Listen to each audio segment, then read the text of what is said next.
Okay, I'm gonna see if I can open up this Windows Server 16 virtual machine and see if I can reproduce the crash that I just had. Okay, the computer just said something. So I just crashed a few minutes ago trying to button mash to figure out what the right click equivalent is here on the desktop.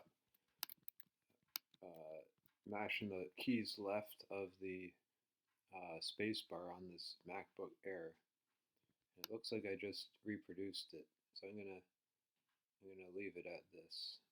I'm gonna let this percent change. Oh, and it's just look restarting.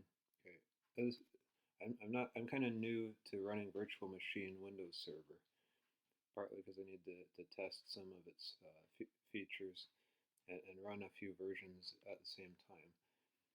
All right, so I'm gonna stop the video. All right.